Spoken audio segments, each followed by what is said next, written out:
escola do mundo, onde eu posso ensinar e aprender. A palavra da sabedoria é a nossa EBD. Deus é o nosso diretor, o Espírito Santo nosso professor. A Bíblia é a cartilha que ensina o caminho, a verdade e a vida. Deus é o nosso diretor, o Espírito Santo nosso professor. A Bíblia é a cartilha que ensina o caminho, a verdade e a vida. Muito bem, estamos aqui novamente na abertura da escola dominical para a gente continuar falando sobre a carta de Paulo à igreja de Éfeso.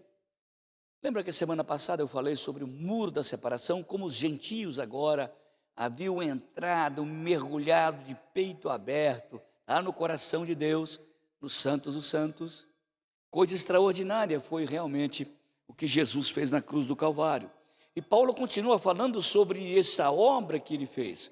Diz, semana passada eu li, porque ele é a nossa paz, o qual de ambos fez um, e tendo derrubado a parede de separação que estava no meio, lembra? A inimizade, Paulo diz, a inimizade entre judeu e gentio, aboliu na sua carne, Cristo aboliu na sua carne, a lei dos mandamentos, aboliu na sua carne, a lei dos mandamentos em forma de ordenanças, para que dos dois criasse em si mesmo um novo homem, fazendo a paz. Olha, o que Paulo está dizendo aqui? É que Deus tinha um processo para santificar o seu povo. Eram leis e ordenanças. As leis eram normas morais, éticas e espirituais. As ordenanças eram mais sociais. Mas ambas, ordenanças e leis, faziam parte da cultura religiosa judaica. Lembra? Esse texto, Paulo estava dizendo que o judeu era o único povo de Deus e que Deus agora havia juntado o judeu e gentio, que Paulo diz lá em Romanos 9, Deus pegou o galho de uma oliveira brava e enxertou esse galho de oliveira brava dentro de um tronco de uma videira que era Cristo, porque o judeu era o galho original. Então agora Deus faz, através da obra de Cristo, este ajuntamento entre judeu e gentio. Olha o que Paulo diz, Jesus aboliu na sua carne a lei dos mandamentos em forma de ordenança. O que tem a ver isso com gentio, com judeu? Tem tudo a ver. Porque leis e ordenanças era uma questão judaica. O judeu, ele entendia a lei de Moisés, da Escritura. O judeu tinha suas ordenanças, não toque nisso, não faça aquilo, não coma aquela carne, não ponha essa roupa, não ponha esse adereço.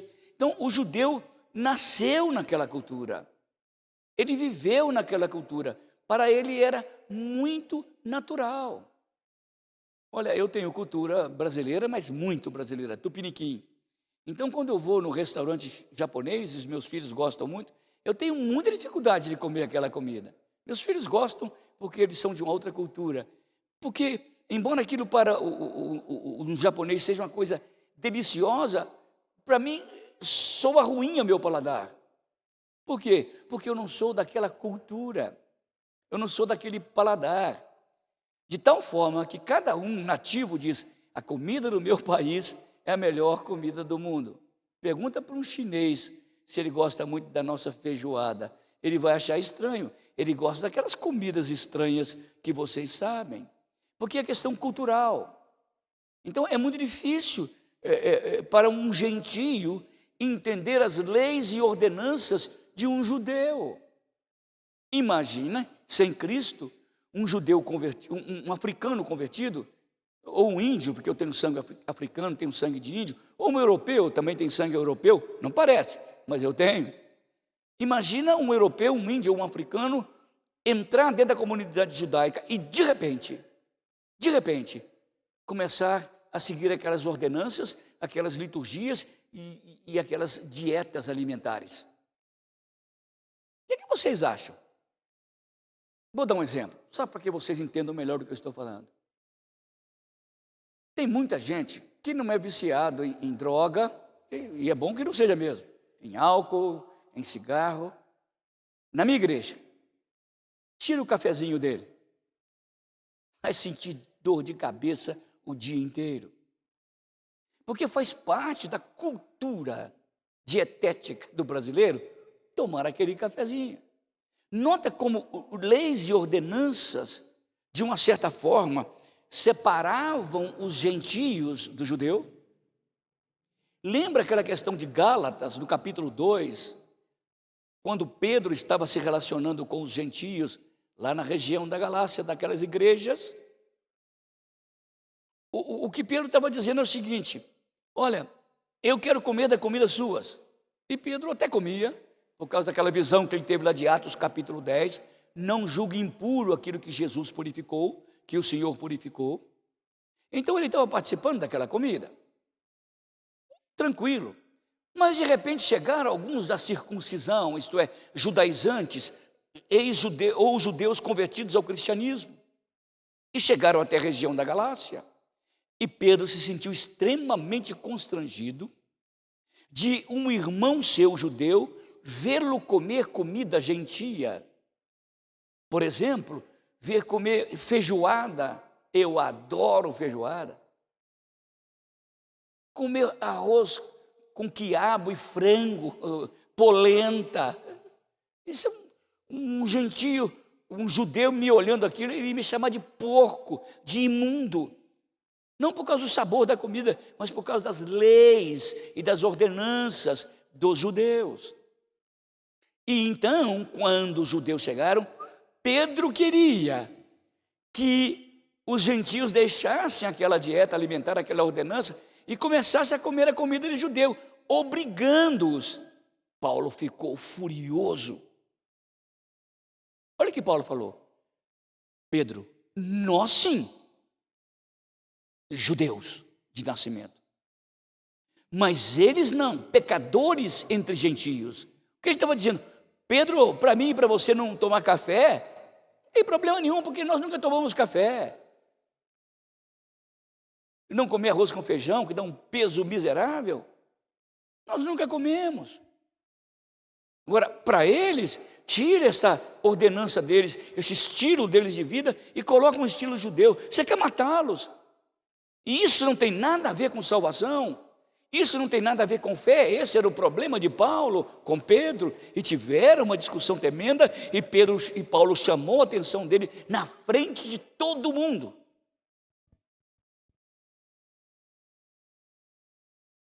Me chamaram agora para comer uma comida japonesa todo dia, 365 dias por ano, eles vão me matar. Eu estou te dizendo como leis e ordenanças dividiam os judeus e gentios. Sábado, para o gentio não tinha sábado, nem domingo, nem nada. Todo dia era dia do Senhor. E Paulo ensinou para eles, lá em Romanos capítulo 14, que uns fazem diferenças entre dias e dias, outros julgam iguais todos os dias. Quem julga, quem faz separação, faz para o Senhor, não tem problema. Mas quem não faz, também não faz para o Senhor. Então não julgue um ao outro. Gentio guardar sábado, gentio não poder trabalhar no sábado. Para Paulo isso era um absurdo, porque isso não tem nada a ver com salvação. Isso tem com questão de leis e ordenanças culturais de uma nação, de um povo. É muito diferente. Então olha o que Paulo está dizendo aqui. E ele derrubou a parede da separação e na sua carne aboliu as leis e as ordenanças. Agora o gentio pode ser cristão. Qual é o grande problema das outras religiões? Que eles não podem ser cidadãos de um país diferente sem mudar o estilo de vida deles. Eu me lembro, alguns anos atrás, havia um problema seríssimo na França, porque há muitos árabes lá. E as mulheres estavam usando burca e enchendo Paris de burca. E as parisienses estavam ficando constrangidas porque não usavam burca. E o governo, então, determinou ao francês que não se usasse burca na França. Quando que o cristianismo vai pedir que alguém use, entre aspas, burca? Quando que o cristianismo vai exigir que alguém use terno para ir na igreja? Paletó. Quando que o cristianismo vai usar que alguém use batina, bata? Quando que o cristianismo vai usar que alguém use véu?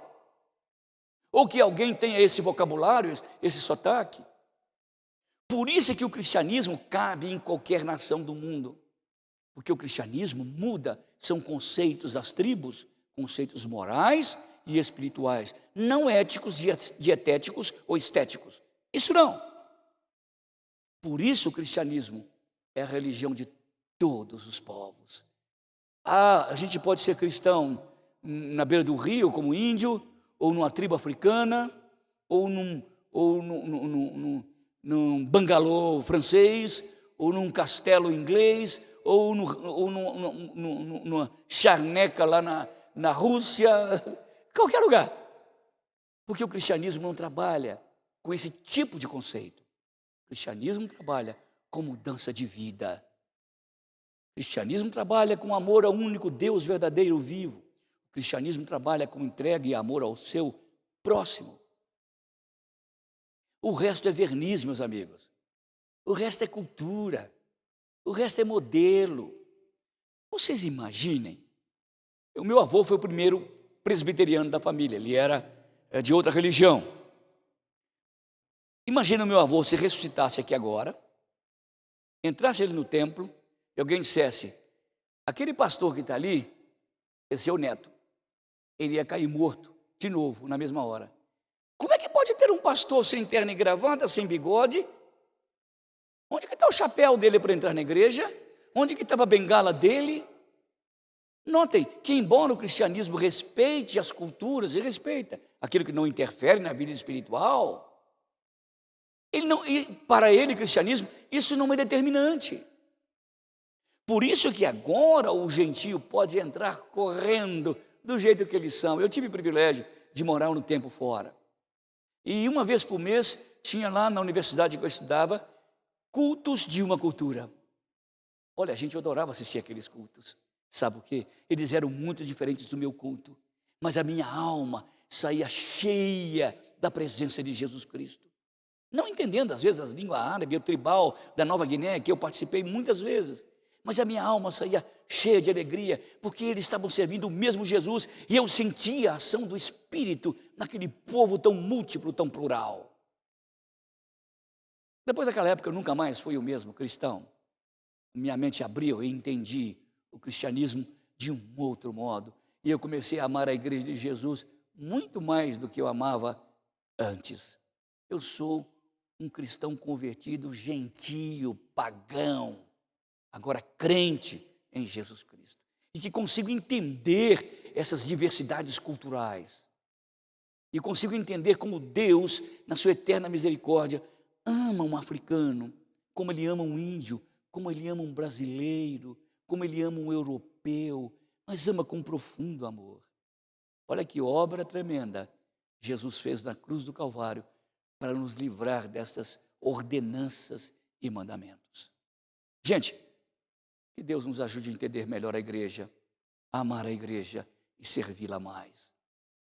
Eu tenho acompanhado alguns amigos com os quais eu me contacto, e eles têm ficado decepcionados com alguns evangélicos que apoiam um outro partido, que não apoiam outro partido, que brigam por um partido, que brigam por um outro partido, e eu fico pensando, que tacanhês, como são tacanhos e pequenos para enxergar a igreja de Jesus.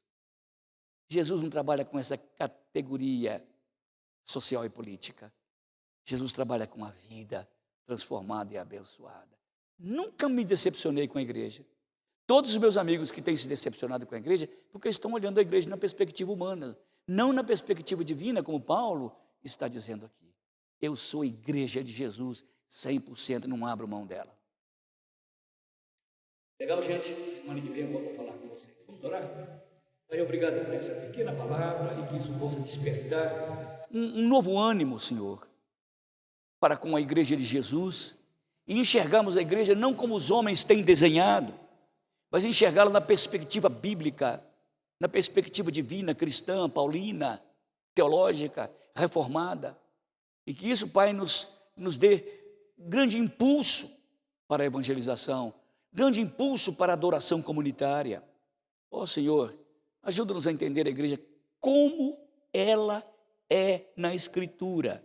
Em nome do teu Filho, o Senhor da igreja, eu oro. Amém. Até lá, gente, eu encontro vocês.